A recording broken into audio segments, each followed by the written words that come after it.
조립할 때는 숫장부를 눕혀놓고 앞장부를 위에서 때리는 방법으로 하면 됩니다. 그리고 위에서 때리는데 나무망치로 때리면은 부재가 깨집니다. 그리고 너무 힘이 많이 들어도 깨지고, 그렇기 때문에 나무망치로 어느 정도 때려봅니다. 이 정도 넣고 뒤집어주고요. 박스였으면 서 있을 텐데 서 있지 못하니까 어느 정도 조립이 되었고, 이렇게 끄는 데는 이제 클램프를 눌러가지고 안 뜨게 만들어 줘야겠죠. 90도를 잘 유지해야 되니까 직각자를 대면서 조립이란 걸 한번 해봅시다. 조립하기 전에 샌딩은 해야 합니다. 하지만 영상에선 샌딩 패스. 조립을 할 건데 필요한 만큼의 클램프와 조인트 등을 미리 준비하십시오.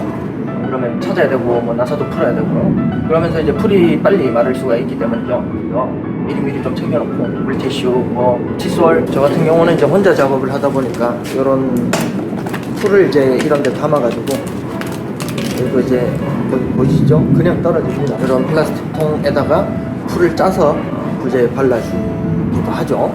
주먹장이 작기 때문에 조임새가 필요합니다. 퀵클램프로 다 할 수가 없어요. 왜냐면 주먹장 머리 크기보다 퀵클램프가 크기 때문에 이렇게 작은 조임새도 필요합니다.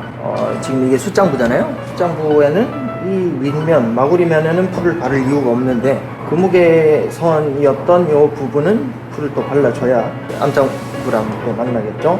이렇게 조립이 되기 때문에 여기도 풀을 또 발라줘야 합니다. 샌딩 할 때 장부 쪽에는 샌딩을 쳐서는 안 되겠죠. 단차가 또 생겨버리니까. 그럼 50 본드 써도 되고 상관없는데, 상판에는 내수성 본드를 사용하시길 바래요. 벌어지고 갈라질 수 있기 때문에. 자, 풀을 발라봅시다. 풀은 단면을 적실 정도로만 발라주면 됩니다. 너무 많이 바르면 나중에 닦아내기도 힘들고, 닦은 자리도 피가 많이 나요. 칠했을 때. 그래서 적당히 발라줘야 합니다. 조립은 20분 내로 끝내면 됩니다. 너무 서두를 필요는 없어요. 생각보다 풀이 부재랑 부재가 겹쳐지면서 마르는 시간이 상승합니다. 특히나 여름이나 겨울에는 온도 때문에 히터를 틀어놓긴 하지만 본딩할 때는 히터를 꺼주는 게 좋습니다. 노출되어 있는 상태에서 빨리 마르기 때문에. 안장부는 요면을 다 발라주면 되겠죠.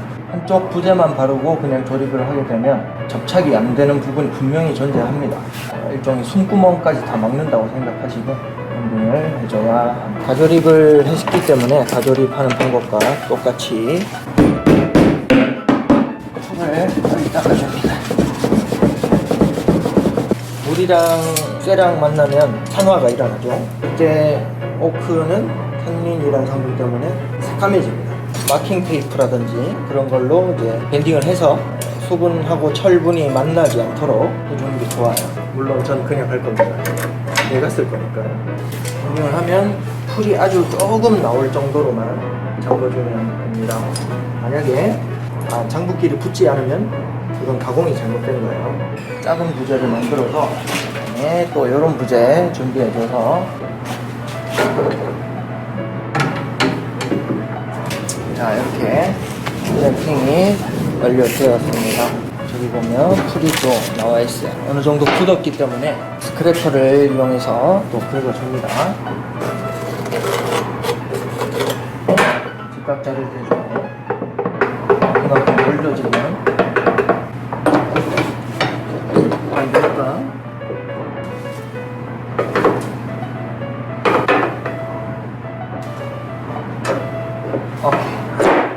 톱질, 끌질, 망치질의 집성까지 특수한 경우였긴 했지만 여러분들의 목공 생활에 있어서 작은 도움이 되셨기를 바라요. 이 과정이 끝나고 클램핑이 이제 하루 정도 지나고 나면 장부 촉들이 서로 이렇게 맞물리면서 튀어나오는 부분들이 생깁니다. 그런 부분들은 대패로 마무리 지어주고 또 마무리 샌딩을 한 다음에 오일 칠하고 건조를 시키고 그렇게 하는 겁니다.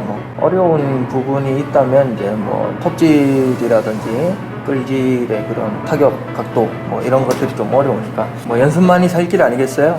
연습 많이 하시고 또 멋진 작품을 서로가 논할 수 있도록 해봅시다.